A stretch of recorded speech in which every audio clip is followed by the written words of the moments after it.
5 जुलाई 1977 इस्लामाबाद, पाकिस्तान। अजीब सी खामोशी छाई थी उस रात पाकिस्तान के प्रधानमंत्री जुल्फिकार अली भुट्टो के सरकारी घर में।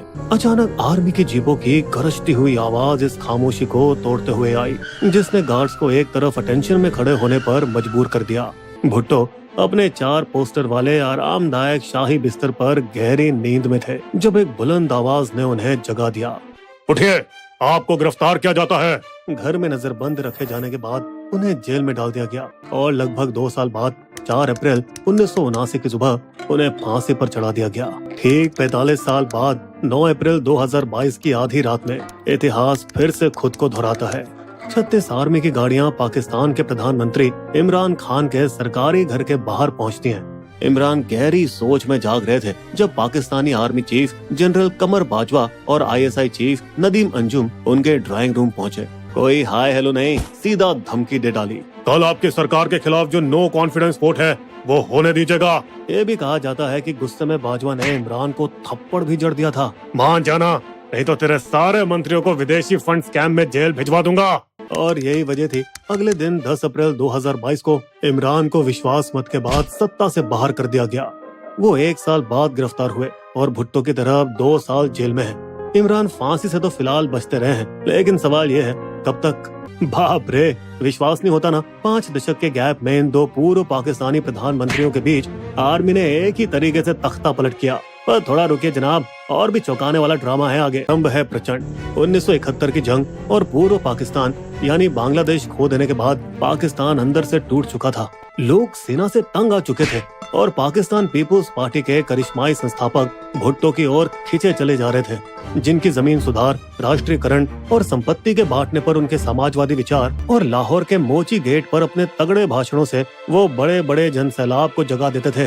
रोटी, कपड़ा और मकान, ये नारा इतना लोकप्रिय हुआ कि बाद में इंदिरा गांधी की कांग्रेस ने भी इसे कॉपी करके काफी फायदा उठाया। 1973 में जब उन्होंने पाकिस्तान का नया लोकतांत्रिक संविधान बनाया तो पाकिस्तान की आवाम उन्हें बदलाव लाने वाला नेता मानने लगी।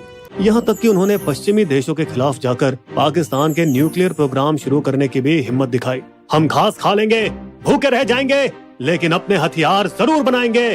इसी तरह इमरान के सीन में आने से पहले पाकिस्तान में सिर्फ 2 परिवार ऐसे थे जो चुनाव जीतकर देश की सत्ता में आए थे, भुट्टो और शरीफ। तो 2018 में जब इमरान खान ने भ्रष्टाचार को खत्म करके नया पाकिस्तान बनाने का वादा किया तो लाखों लोगों ने उन्हें पाकिस्तान की राजनीति का कोहिनूर बना दिया।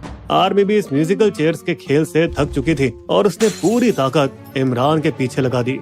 भुट्टो की तरह ही इमरान ने भी विदेश नीति पर एक मजबूत स्वतंत्र रुख अपनाया, अमेरिका और सऊदी दोनों को नाराज करते हुए। इमरान खान को 1952 वर्ल्ड कप जीतने वाले कप्तान के तौर पर इज्जत दी जाती थी और उन्होंने जो कैंसर अस्पताल बनाया था उसके जरिए उनके सामाजिक कामों की वजह से भी उन्हें अपने मन से देश चलाने की छूट दी गई थी।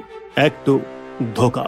चलिए वापस भुट्टो पर। तो उनसे गलती तब हुई जब उन्होंने बाहर से वफादार दिखने वाले जूनियर अफसर जनरल जिया उल हक को आर्मी चीफ चुना, क्योंकि भुट्टो का सीनियर अफसरों को निकालना और अपनी ही एक मिलिट्री सिक्योरिटी फोर्स बनाना जिया को कतई पसंद नहीं आया था।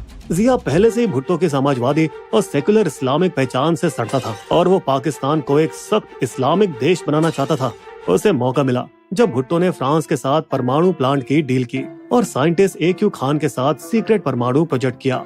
अब इससे अमेरिका के तोते उड़ने तो लाजमी थे और उन्होंने जिया के समर्थन में वजन डाला और भुट्टो के खिलाफ साजिश शुरू कर दी। आखिरकार जिया ने अपने बॉस के पीठ में खंजर घोंपी दिया और उन्हें सलाखों के पीछे डाल दिया। वहीं इमरान खान के मामले में भी सेना ने सोचा कि वे इस भोले भाले प्रधानमंत्री को आसानी से अपने इशारों पर चला पाएंगे, बाहर से डेमोक्रेसी का दिखावा करते हुए। लेकिन यहाँ बाजवा का अप्रैल 2021 में PM मोदी को बुलाने का प्लान इमरान ने रद्द कर दिया, क्योंकि वो तो अड़ा हुआ था आर्टिकल 370 पर भारत से पंगा लेने के लिए, जैसे कि वो कर पाता। तो देखिए दोस्तों, जहां एक तरफ इमरान पश्चिमी देशों से नफरत करता था, वहीं बाजवा यूक्रेन युद्ध पर अमेरिका की गोद में जाकर बैठ गया।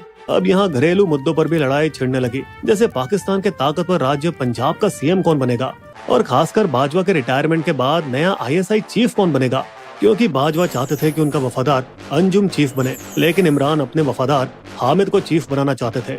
दोस्तों, पर्दे के पीछे बाजवा पहले से इन लोगों से हाथ मिलाने की कोशिश करने लगे थे, जिसे उन्होंने पहले खुद बाहर निकाला था, यानी नवाज शरीफ।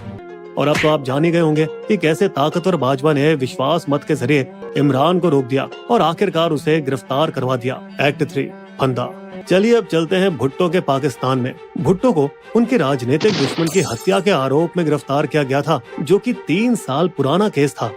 लेकिन एक हफ्ते के अंदर ही लाहौर हाई कोर्ट ने भुट्टो को जमानत दे दी, सबूतों की कमी के चलते। इतना सब होने के बाद भी भुट्टो का जादू लोगों पर कम नहीं हुआ। उन्होंने बंदिशों में रहते हुए भी जमकर लड़ाई लड़ी, अपने समर्थकों को जुटाया और बड़ी बड़ी रैलियां की, जिससे जिया बुरी तरह घबरा गए।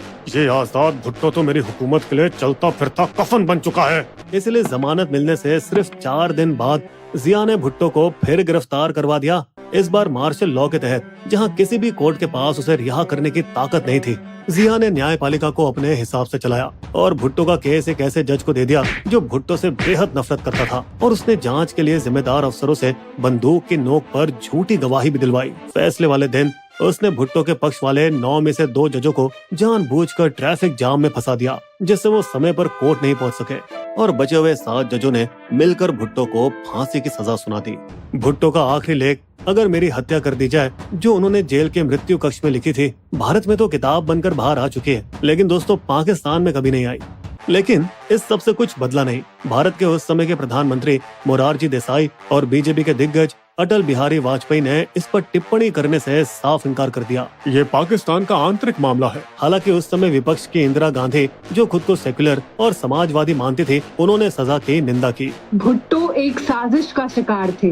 पर अब देखिए ना, आखिर में इमरान खान को भी कुछ हद तक वैसे ही बेबुनियाद आरोपों पर गिरफ्तार कर लिया गया है, जैसे बतौर पीएम मिले महंगे तोहफों की घोषणा न करना और तोशा खाना मामले में।